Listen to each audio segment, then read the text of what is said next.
Hello and welcome to The Point. I'm Marcel Wieder. The Ontario Liberal Party leadership is well underway with 5 declared candidates. Today, we're going to meet with one of them.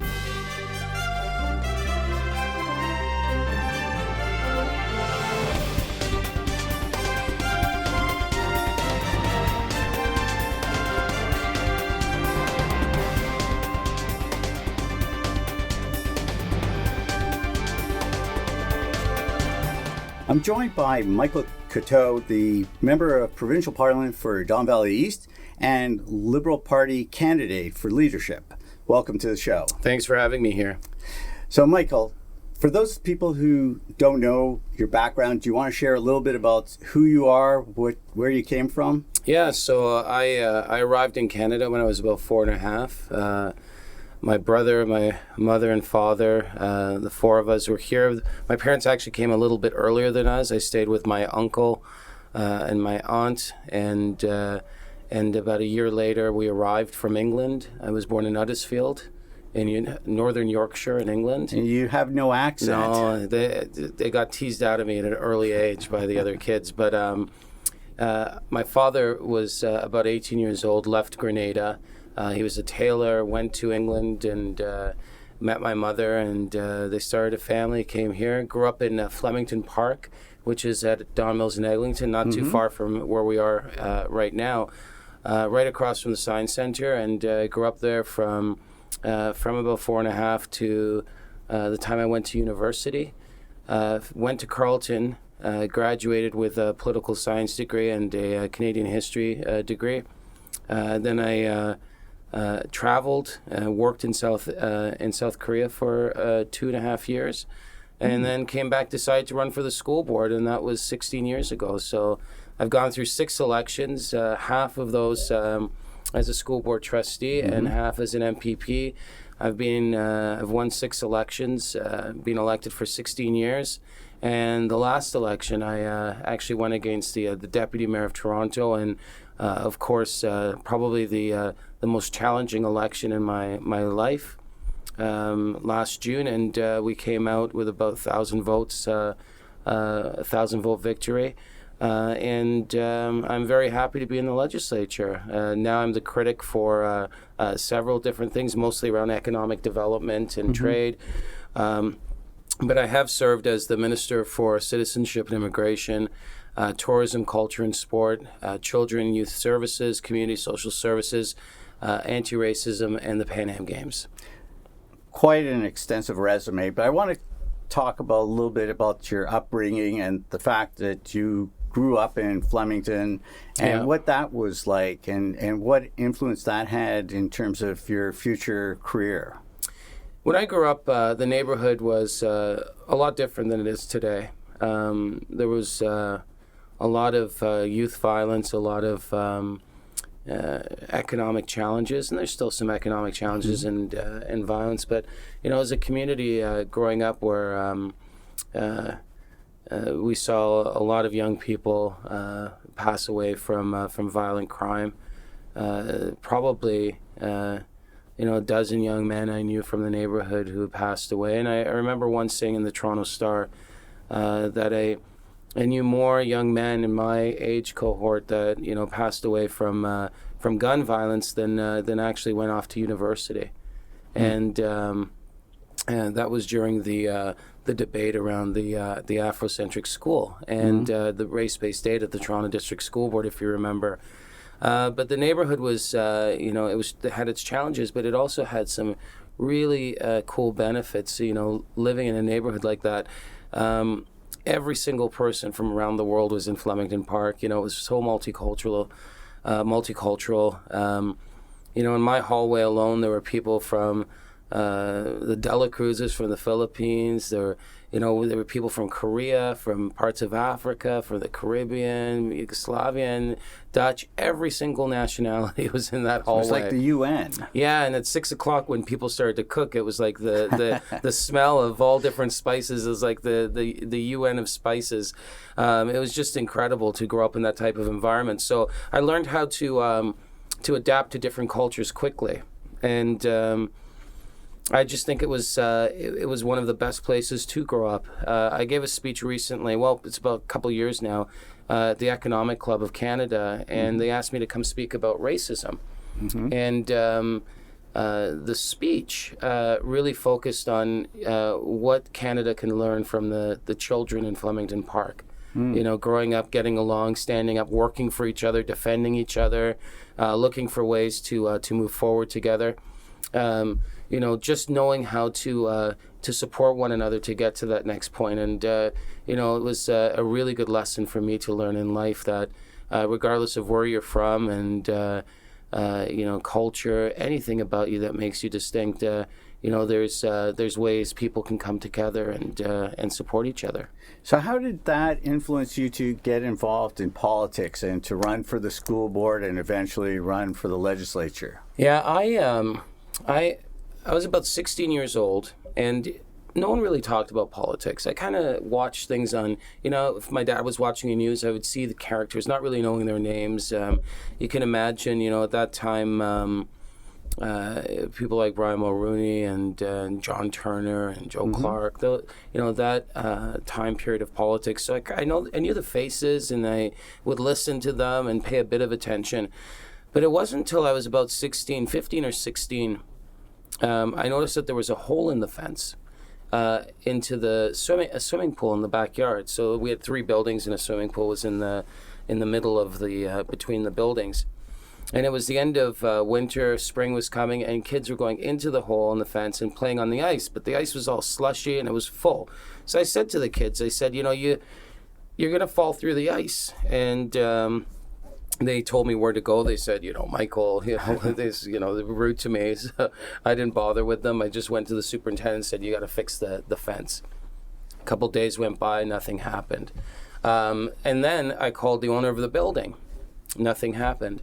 Then I took out the phone book and called the MPP, and it was fixed in about an hour. And I knew at that point, you know, there was something special about politics when it comes to, you know, there's a lot of powerful people in the world that sometimes just won't listen to people who are outside of their circles.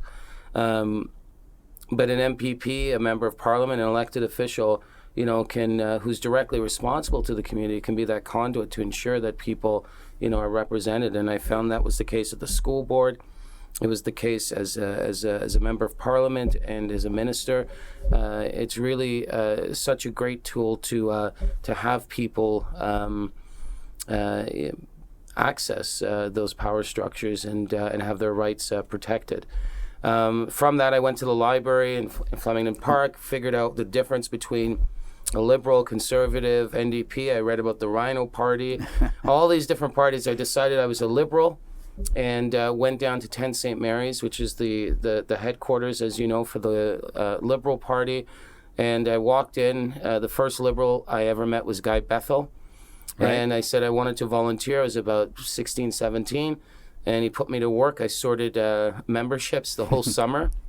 And that was my entry point into just politics in general. So what attracted you to run for the school board? You had 3 terms as a school trustee. Why the focus on education and the school board? So when I was at university, I worked for John Manley, who was the Minister of Industry at the time, and was involved with young liberals and I was the president of the chapter on campus. I remember when I was at Carleton, there's a couple of guys who ran for school board. They were my age in Ottawa. They didn't do well. None of them got the position. But it was the first time I thought about that position, and it kind of lingered in my head for a while. I went off to South Korea for a couple of years. I came back, and I decided that I wanted to be part of politics, but I didn't want to work for a politician anymore. I wanted to try to do something different, to put my name out there. And I met Bruce Davis and Sheila Ward. There was also at the time Gary Crawford, right. Han Dong. There was a whole bunch of people that that ran under a kind of like a slate, and they asked me. Progressive slate. Yeah, it's called Renew to bring Yes. some new life into the school board, and I joined them, and a few of us got through, and the rest is history. And how did you find the transition from being a school trustee to being a member of the provincial parliament? You know, I for the first year, I always always think back. I missed the school board when I first got to Queen's Park. I always found that the school board was, I was proud to be a school board trustee. I was proud of the work that trustees, I still am, that they do. When I got elected as a school board trustee, the pay was $5,000 a year. So people are not doing it for the money. They're doing it to help their community. They work hard. They take heavy criticism. Provincial governments are usually, not too kind to them if they make a mistake.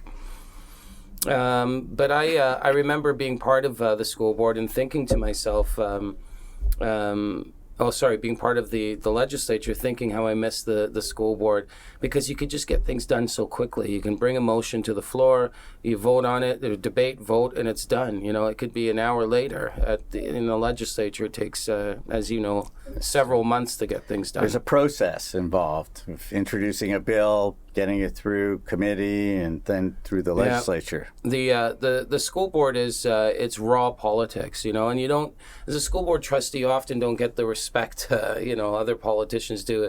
I think Sheila Ward used to say you're like the mushrooms in the forest of politicians, right?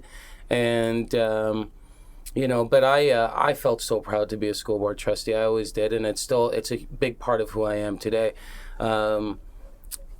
Public consultation, the way you engage people, knowing what you're there for, who you're fighting for, all of those values come from my time as a school board trustee, and I've never ever departed from that same style of politics. I think that's why I was able to be successful with the autism file, because I opened the door and I treated it the same way I would treat any type of stakeholders at the school board, for example. And you can't, in politics at the provincial level, it's easy for ministers to avoid people. At the school board, you can't do that. And I kept that same type of, approach, that my door's always open. We don't deny people meetings at the Kinsted office. We meet, every Friday, our doors are open. And I still try to maintain that style of politics, because it's authentic, it's real, and it's really community based. And I think it's important. And I learned that from the school board.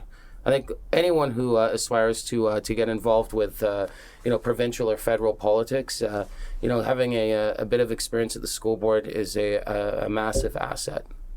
Now, in your capacity, you started off as a backbencher, and then you were eventually elevated to cabinet and held several portfolios. Which of those portfolios was the most meaningful for you? Children and Youth Services, because I got to bring forward Bill 89 that raised the age of protection for children. So in Ontario, if you were 16 or over, you didn't get protected, right? In the legislation was, so if you had a 17-year-old that was on the street, there was no legislation to protect that individual. I raised the age of protection to 18, and if a young person wanted the protection of the state, it was given. My work on the autism file was very meaningful to me, because I was working with parents who had such massive frustration towards the system, and to open my doors and connect bureaucrats directly with parents and share the problem, and work together to find solutions. To me, it was the reason why we were so successful. And my leadership candidate today, I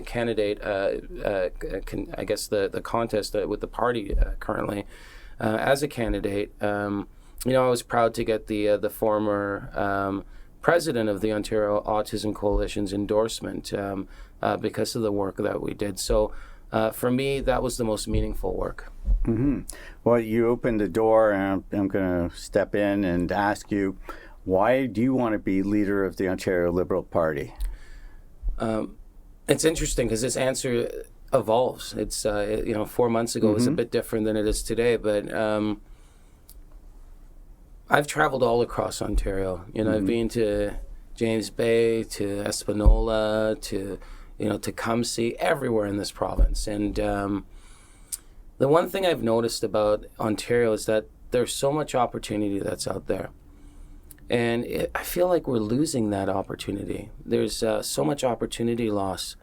If it's a young Indigenous woman, Northern Ontario, that, aspires to be a doctor and can't take the academic courses because her local high school doesn't offer them, which I was just shocked to find out that actually happens on some reserves where they just don't even offer academic stream.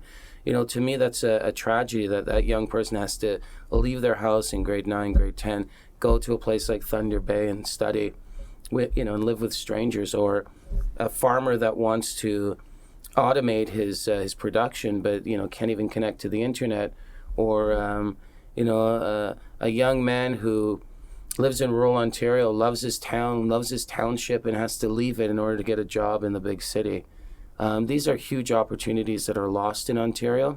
There's some really simple examples that we all know about. The fact that if you're a doctor in Ontario, foreign trained, and you come to Ontario, there's only a 7% chance you can actually be a doctor. To me, those statistics are horrible. So when it comes to our intellectual property, when it comes to even direct foreign investment, when it comes to data collection, privacy issues, when it comes to agriculture, when it comes to natural resources, I can go on and on and on. There's so much lost opportunity out there, and it's time, I think, that we had a party that recognized where the opportunity is, and actually capitalized on that opportunity in order to move Ontario forward. So there's a lot of opportunity within Ontario, and I agree with you on that. There's a lot of opportunity loss. A loss, sorry. Yeah. But with the Ontario Liberal Party, where's the opportunity, given that it's not even a recognized party? It's, according to some reports, massively in debt. Membership is not grown since in the last 5-7 years. Why would you want to seek out to be leader of a party that's facing so many challenges? Two reasons. Number one, a lot died last June with the Ontario Liberal Party in many ways, but one thing that didn't die was its values. The reason Liberals are Liberals, and why 1.1 million people still voted for the Ontario Liberal Party. We believe as Liberals that we're in this together, that we're there to protect each other, to move forward together. So those values are something that I think remains strong, and we're very rich when it comes to those values as Liberals. The second thing is, yes, the party is in the worst shape it's ever been in. But this gives us probably the single best opportunity to build a new party, an opportunity that doesn't come along often. We have an opportunity today to build a new party, a modern party, from scratch, to build brand new policies. We don't have one single policy adopted as a party.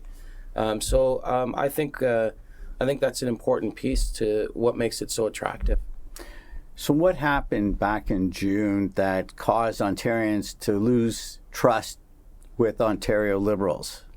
I think that, there's going to be a lot of books and essays written on this subject matter. There's so many pieces to it. Some will say 15 years, too long, it's a long time. The need for change and desire for change became so strong.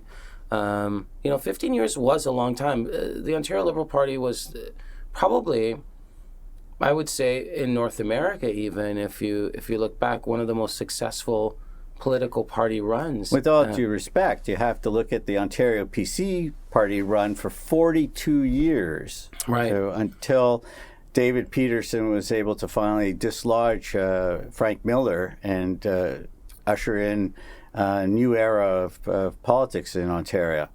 Yeah, I'm talking about, in my lifetime, like over the last 30, 40 years, not my political lifetime, like in recent history. Obviously, if you look way back, there are some, very successful governments. Mackenzie King was it 1919, interrupted a bit by Bennett, and then, there till 1949, right? Mm-hmm. So there's some long runs. But I mean, in recent history, in the last 30 years, the Ontario Liberal Party was quite successful, and they were there for a long time. Mm-hmm. There were some scandals that people were disappointed with the party with, but they stuck with us in 2014. There was decisions like the wind turbines that made rural Ontario turn its back on the Ontario Liberal Party.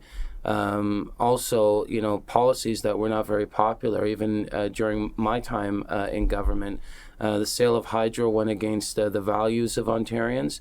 And, of course, the sex ed curriculum, even though most people would agree with it, the implementation was not done in a way where people felt comfortable with its progression.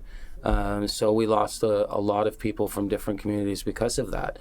But I think that there is a big opportunity for us to rebuild the trust of Ontarians by developing policies that are actually reflective of where they are today and where they want to go, and to bring them along in the development of that type of policy.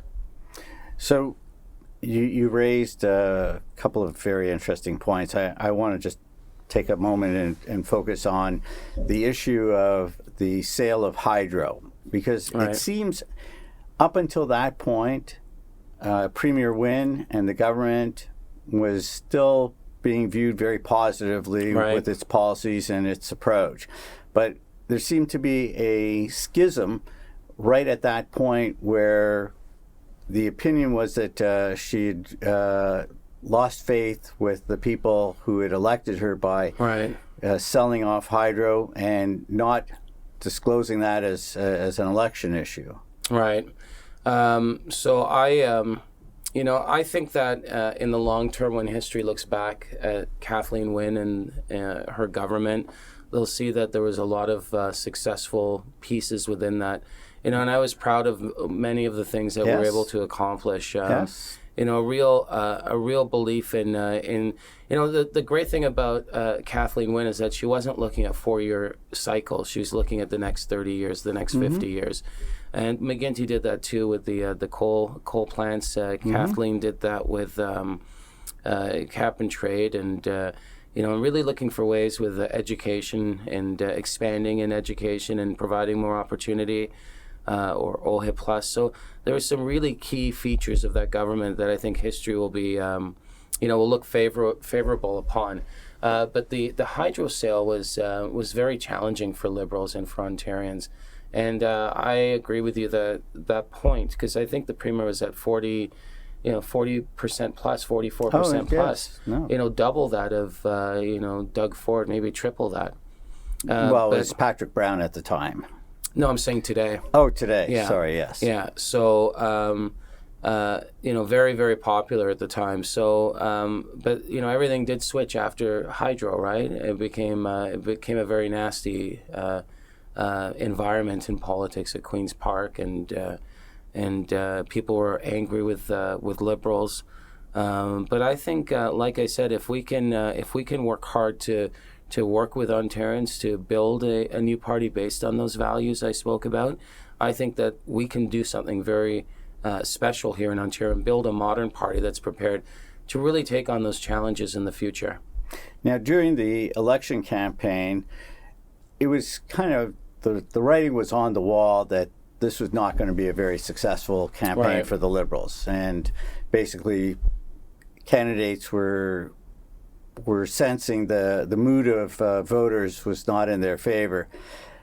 Something that troubled me and a lot of others was the fact that the Premier, a week out from Election Day, basically acknowledged that she would not form a government, and it seemed to have taken the air out of a number of campaigns, and people were returning the signs. In some cases, people were asking for their money back, and volunteers. How did you react when you got the news? Because I was reading Pat Sabera's book, and she discussed that caucus and candidates weren't informed until after she made the announcement.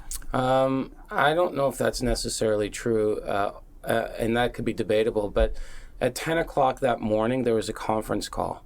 All right. And I wasn't on the call because I was knocking on doors. Mm-hmm. But apparently that's when the news was given to people, and then the announcement was done at 12. Okay, but yeah, basically there was not much discussion. No. It was, here's what I'm going to do, and... Yeah, so I found out maybe 10 minutes before the announcement, and it was actually done in my riding at one of my schools. That's why I was... Yeah, so I got there, and I thought it was an announcement about education, and someone told me what was happening, and I said, what are you talking about? So it shocked me, and I remember telling Steve Paikin the news, and he was shocked as well, and then we saw the announcement. I brought my two girls close to me. They were there, my two daughters, Marin and Mila, and I said, I want you just to focus and pay attention to this moment. I said, because this is one of those points in the history of Ontario politics that gets you get these benchmarks of different time or timestamps in the history of Ontario, and that was one of those moments that was just it was just one of those things that people will talk about for a long time, and people have told me that they lost because of that, and some people have told me that we kept 7 seats because of that. I don't know, I don't think we'll ever know the truth behind if it was a good thing or a bad thing, but I know that there were a lot of people who were upset, and in many ways, if you're out there knocking on doors, talking to people, and your leader says that they've given up before the election, it just sent a very it just sent a confusing message out to folks in the community. I just want to say one more thing. That was 5 years before. 5 years prior to that was when Kathleen Wynne won. At the Maple Leaf Gardens, right? That's where we had it. Well, it's now the Ryerson. Yes, but the old Maple Leaf Gardens. If you're my age, it's Maple Leaf Gardens, exactly. Like the Sky Dome. Yes. And all that kept going through my mind when I had my two daughters there was I had these images of the optimism 5 years before. Mm-hmm.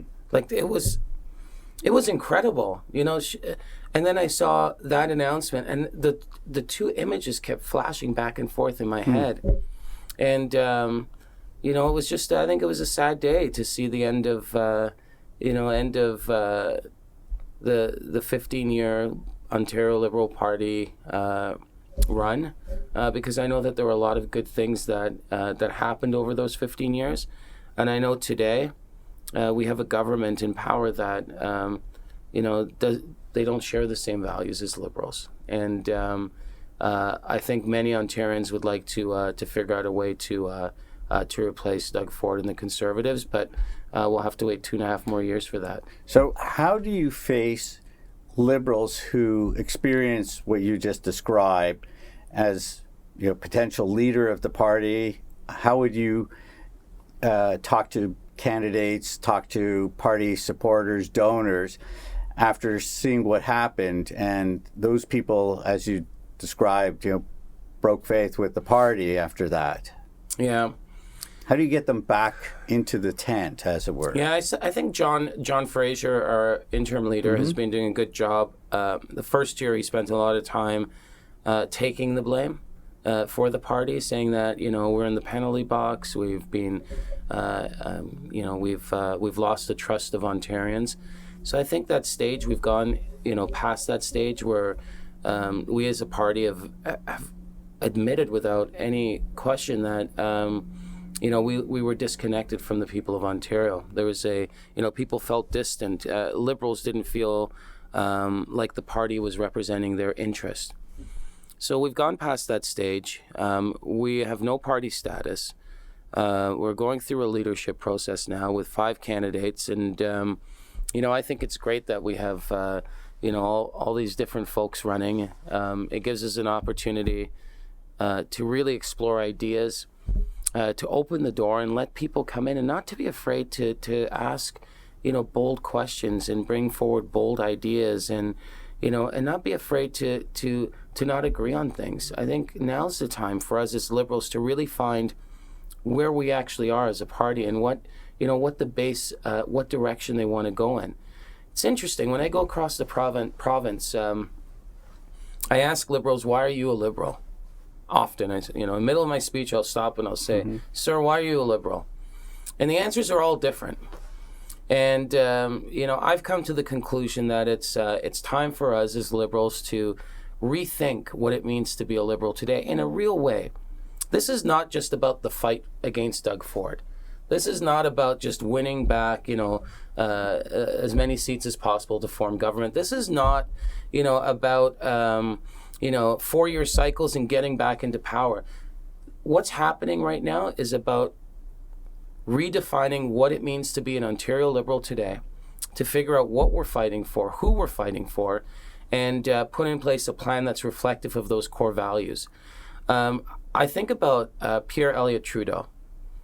And, a lot of who we are as Liberals is based on, an ideology that was created 40, 50 years ago, right? That was being developed. And you think to yourself, why was that happening? Why did these big ideologies or concepts, come so much into the mantra of what it meant to be a Liberal? It's because the country was struggling.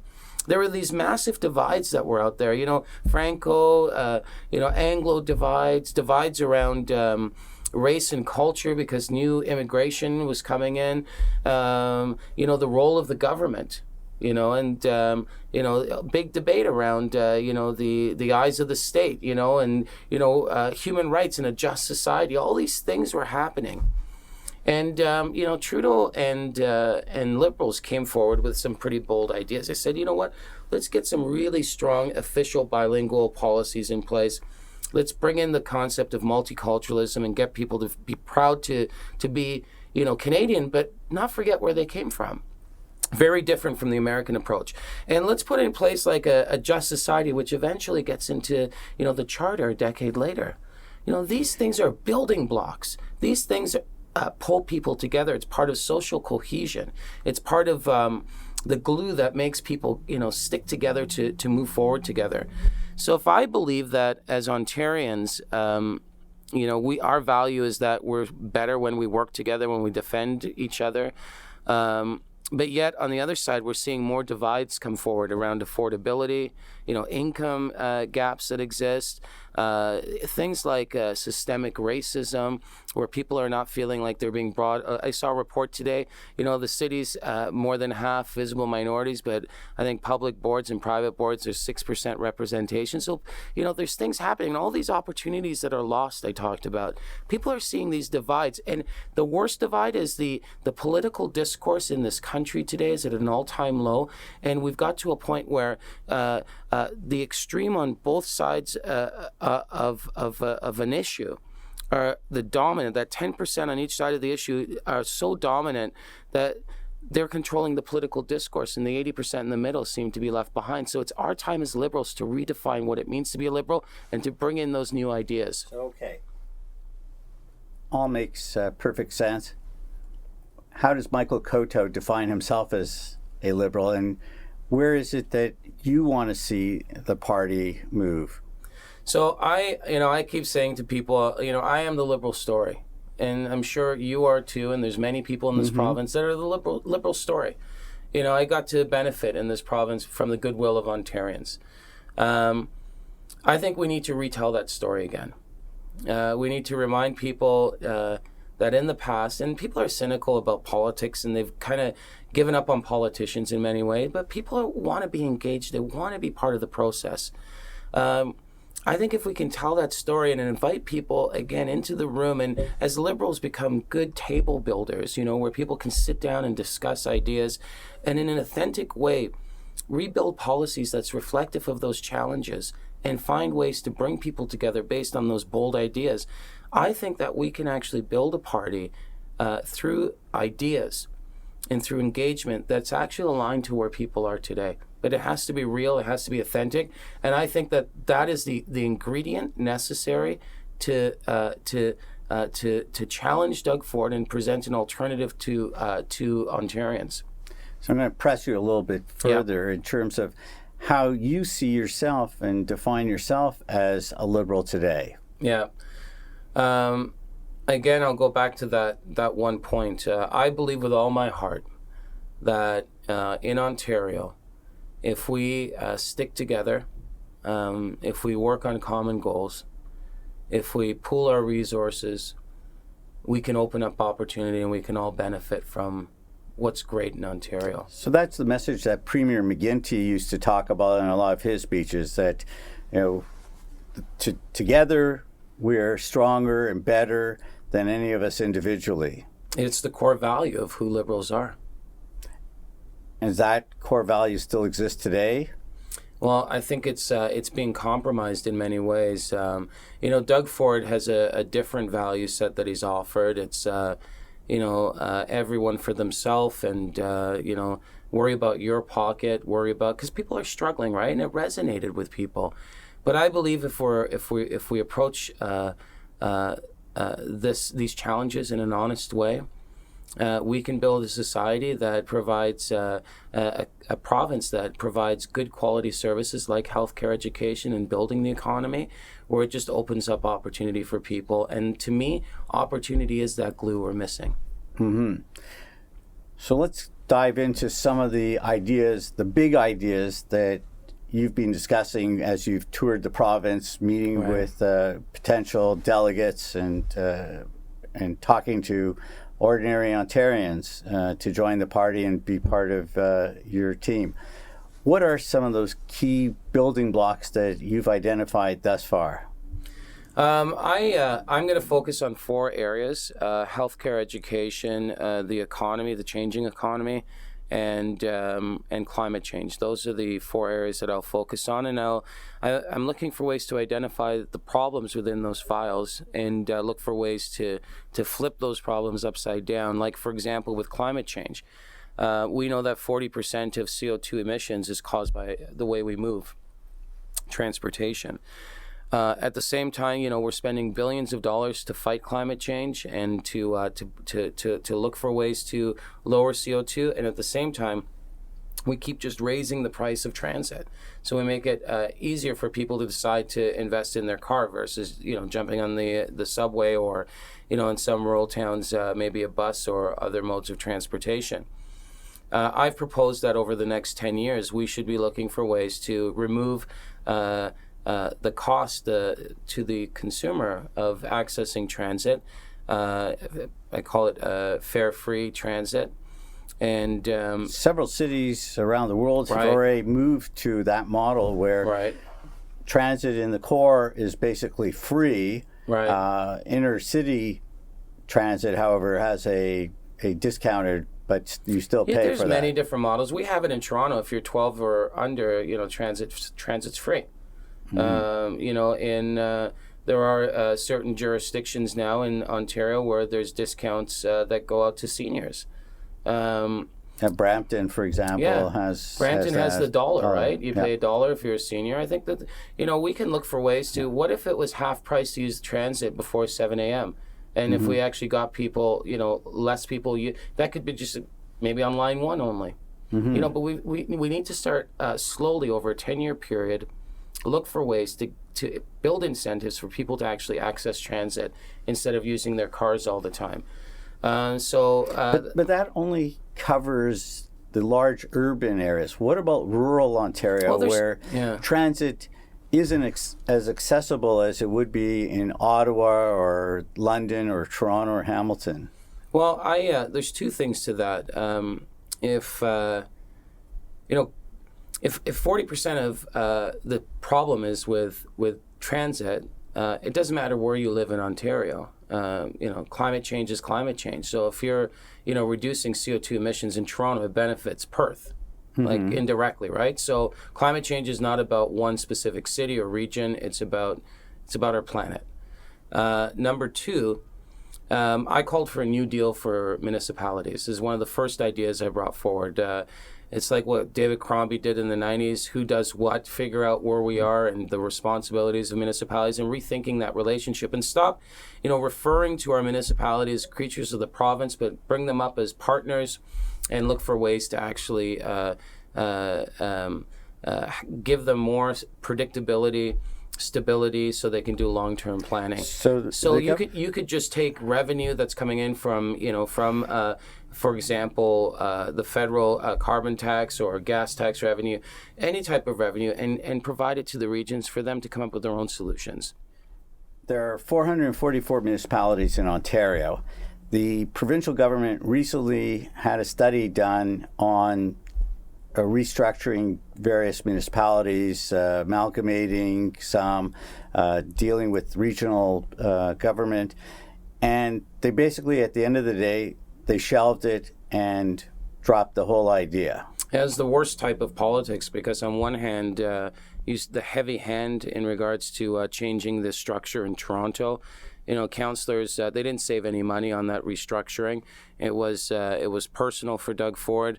Then they said that they would continue looking at the process, and they stopped when it actually started to go into, when rural communities and other regions started to complain, and they were very, I would say, vocal about the issue, and Doug Ford stopped. But it's a common trend with this government. They move quickly, and then they readjust once people actually start to stand up.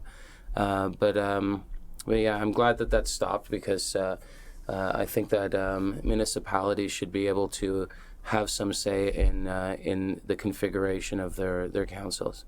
So one of the key arguments on this whole issue was in Peel, between Mississauga and Brampton and Caledon, where Mississauga was arguing that it's the sixth largest city in the country and it should be a standalone. Brampton and Caledon opposed that, feeling that they should benefit from as a region. How does that play into what you're discussing? I would explore chartered city status for some cities in this. So just on that point, explain for people who aren't familiar, what do you mean by a charter city? There's lots of different examples of chartered cities. In the UK, it's a little different from like in Canada. I think we've got 6 or 7 in the country. So it's in Ontario, chartered cities are uncharted territory in many ways. But I would look for ways with a full municipal review, looking at a new deal for municipalities to put in place protections for municipalities. We can even explore constitutional protections, so provincial governments cannot go in and just take a heavy hand and change things. I think our cities have matured to a level today where they are like small provinces themselves, right? Well, the City of Toronto's budget is bigger than, I think, 4 or 5 of the provinces in this country. There you go, and I think that there's some real opportunity to give some of our cities or regions a bit more say and power long term. So they just to ensure that there's some stability and predictability long term, so they can actually do some planning without worrying about governments constantly changing. So let's explore some of the other areas that you've highlighted. You've talked about healthcare, education, economy, and obviously we just dealt with the environment and climate change. Let's talk about healthcare. There's a lot of discussion about what's called hallway medicine, because overcrowding in hospitals, not being able to access medical services in a timely way. How would you deal with some of these issues? Big challenge in healthcare is that the cost, the growth every year, even at 2-3%, which is just like inflation, and it's not really fixing big issues. The problem is that it's $64 billion expenditure, I believe, last time I checked, but that growth is really long term. It's not sustainable. So we need to think of how to approach healthcare in a completely different way. I think that... and what would that way look like to you? Yeah, I think that two things I would do differently. I would start to look for ways through the procurement process and the spend of that money, that $64 billion, a lot of money. Look for ways to build stronger economy, attach it back to economic development in regions. And if there's, for example, Brampton wants to invest in the healthcare industry and start to develop something, we'd work with them to look for ways to build that economy. Then more revenue comes into the government, of course, through more production. I would look for ways to work with suppliers through standardization of data. So I'd make Ontario one of the regions where data collection, if patients were okay with that, to use that data to get better outcomes. And I think once you attach the data standards to procurement, you create a whole economy there, because companies will start to speak the same language as government. The third thing I would do is heavy investment into technology into our healthcare system, to really look for ways to be better and get better outcomes. I think if we can do that, we can start to reduce some of the pressures within the system. And of course, the ones that Liberals were doing before, and it's getting people out of the hospitals and into their homes and into a day places where they can just visit during the day, or clinics that deal with healthcare, that provide healthcare. So looking for ways to change the way we do things. When I went camping and I cut my foot a few years ago, and I remember asking one of the nurses, how much it costs just to be assessed and entered into their system, just to get. And I was told it was almost $500 just to get to that point, because hospital is a very expensive thing to run, right? Very labor intensive, right? And you got a lot of people doing a lot of things. So I think we need to look for ways just to get people out of the healthcare system, like hospitals, and move them to more of a community-based response. And the other thing that's probably the most important thing is preventative healthcare, and that's through public health. Making sure that our public health departments actually get the right type of funding to mitigate some of the pressure long-term on the system. Now, during the recent federal election, two parties talked about pharmacare.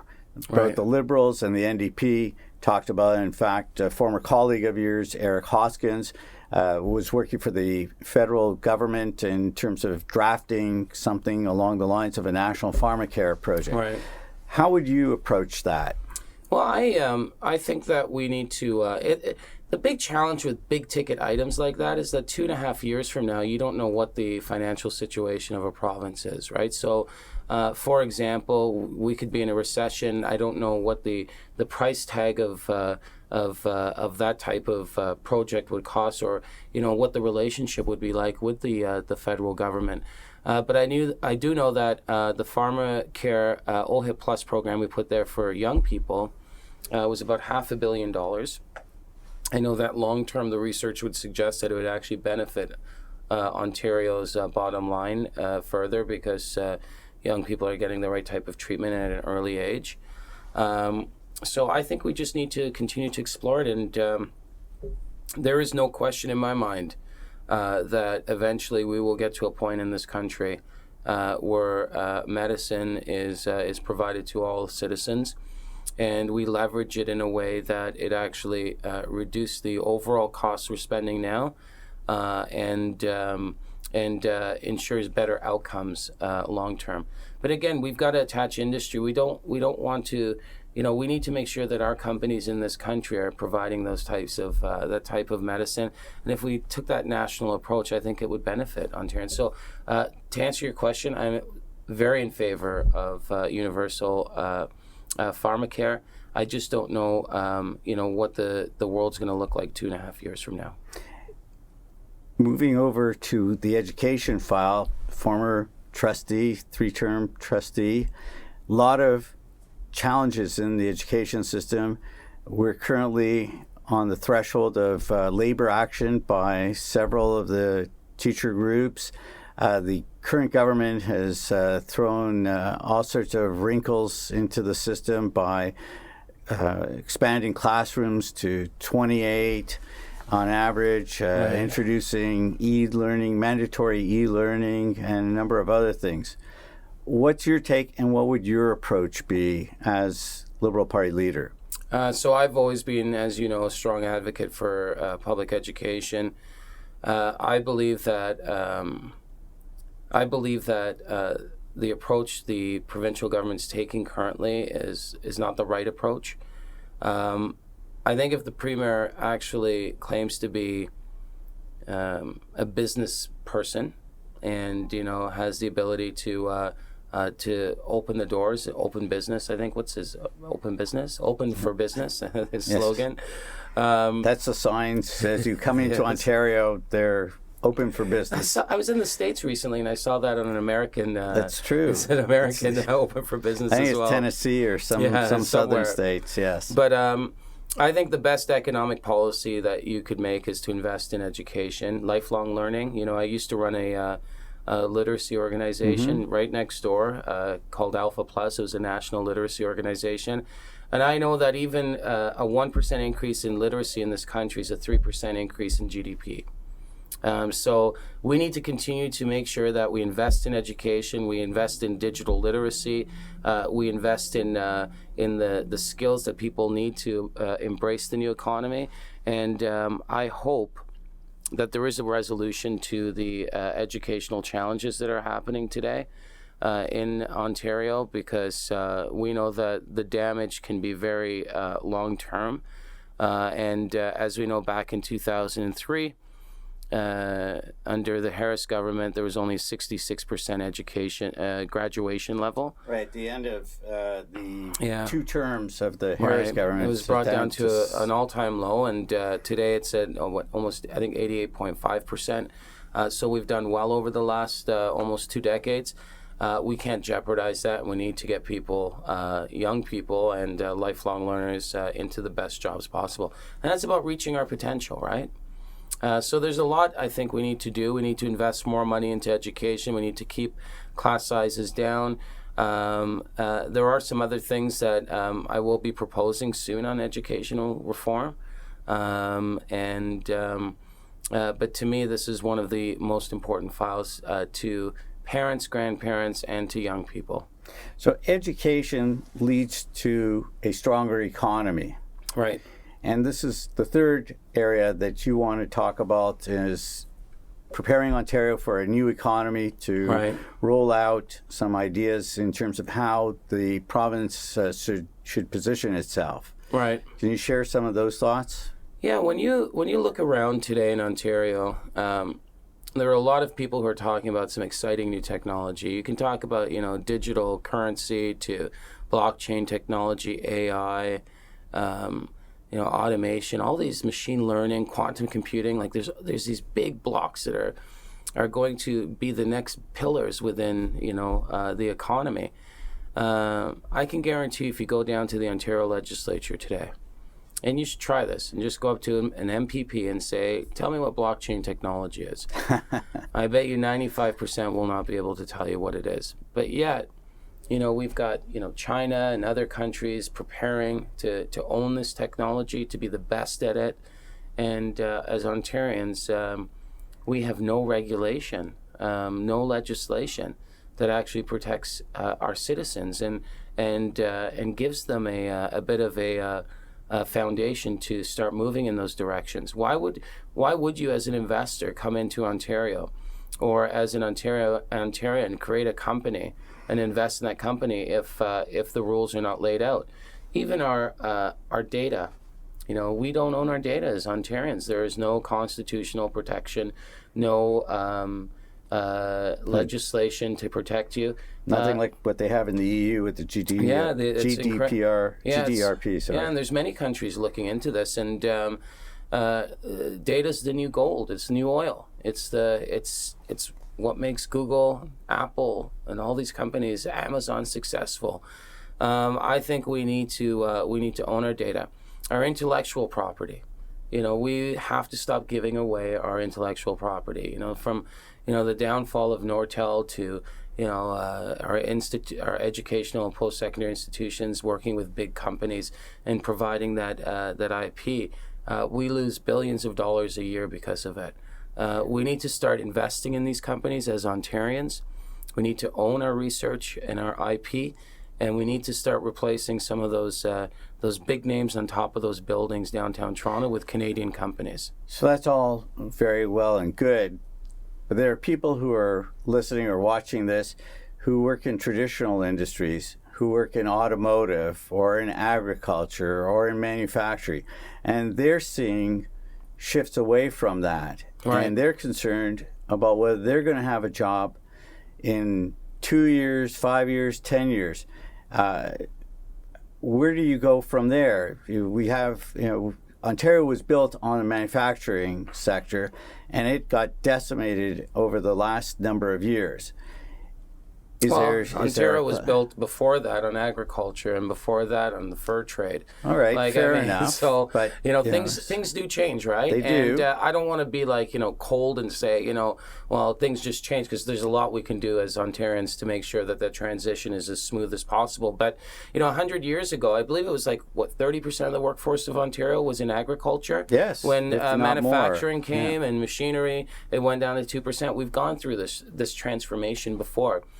What we need to be doing, and yes, people will say we need to retrain people. Some people just don't want to, they don't want to sit in front of a computer. That's why they drive a truck, for example. They don't want to be sitting in front of a computer. So I think what we need to do as Ontarians is we need to build resilient economies that allow for the growth within that transition. I believe, without a question, that with the changing economy, we are going to see more jobs in Ontario, not less. We are going to, if we do it right, we're going to have so many jobs in this province and not enough people. But it has to be done properly. We can't be afraid of this change that's coming. The world is changing. I always talk about the fact that today in Ontario, or Canada, I think we're the 11th richest economy, I think roughly around there, in the world, and Nigeria is 37. In 50 years from now, Nigeria will be in the top 10, and Canada will be close to 30. This is what's happening in our world. And it's time for us as Ontarians to make sure that we protect our economy, we protect our natural resources, but most of all, we protect our people. And it's only going to happen if we get politicians in the right frame of mind to actually lay down some really good legislation and aspirational goals to get us to where we need to be. And it's not happening. So what would you do? I would start to build legislation around privacy, around digital currency. For example, I met a gentleman 2 days ago who works for a blockchain company that actually adds digital contracts to the blockchain ledger. So looking for ways to make sure that we're at the forefront of that change, and we own a lot of that software and a lot of those products that will be associated with those changes. And I'd work with companies to massively invest. I would take our money as Ontarians to invest in companies, but I would do it a little bit different. I would ask those companies to honor an agreement with Ontarians to provide shares back and pay back into a fund that would allocate more money into more businesses. Mm-hmm. You made headlines over the last couple of weeks with a proposal to change the voting age down to 16. Yeah, I put out a document, and all of this stuff that I'm talking about can be found on my website at michaelcoteau.com, and that's Coteau. But one of the first documents we put forward was an ethics and responsive government piece. And it was all back to our original conversation about how do you build faith and trust back with people. We've got young people out here today, 16-year-olds that can drive cars. They can get married with their parents' permission, which I don't recommend, but they can do that. They can, I believe, join the army and serve at 17 with their parents' permission. And they can go to a Liberal convention at 14 and pick our next leader. I always say that if all the 14-year-olds in Ontario sign up to be Liberals, they would choose the next leader of this party. Quite possibly. They would be able to. They would walk into that room and take over the entire party. I think the time's come for us to have a healthy debate about the merits of lowering the voter age. We did it from 21 to 18. Should we lower it to 16? There are a lot of young kids that are out there today that are politically active, that are politically astute, and it's time for us to engage them in a meaningful way. So countries like Austria, for example, have actually lowered the voting age to 16, and as a result of that, they've seen more engagement from young people. There you and go. They've also seen involvement in community activities. Right. It's not just the actual voting, but it's also citizenship. Right. And that's an area that you have experience as a former minister responsible for citizenship. Yeah, I would go in and see the scouts once in a while, and we would talk about just civic engagement. And I say this, I try to go into schools on Fridays and talk to young people. Could you imagine, like at a trustee level, if you had, even 5 classes of kids who went out there and said, I'm going to go get 20 people to vote a certain way for a certain individual. They had changed the election result. Because if a young kid knocked on your door who was 16 years old or 15, 14 and said to you, I think you should vote for this person because this is what the other person's done bad and this is what this person's doing good, that would be an authentic lobby effort by that young person. I think that there's a place in politics for young people to have influence, to participate, and to explore the lowering the voting age. I think it would be great for Canada and Ontario.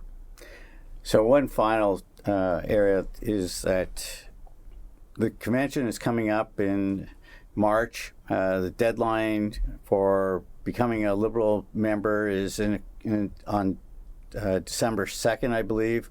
And so what are you going to do in the next few weeks to reach out to encourage people to join the party and cast a vote on the appropriate date for your candidacy? I've visited probably 70 different ridings over the last couple of months. I'm gonna keep going and meeting people. I'm in Durham tonight. On the weekend, I went to 5 or 6 cities, small towns. I'm going to keep going out there talking to Liberals, listening to Ontarians, collecting ideas, bringing people together, and looking for an alternative to Doug Ford. And I think that if we work hard, if we're authentic, if we're real, we can actually do something special here in Ontario. Michael Coteau, thank you so much for spending some time sharing your thoughts on The Point. Thank you so much.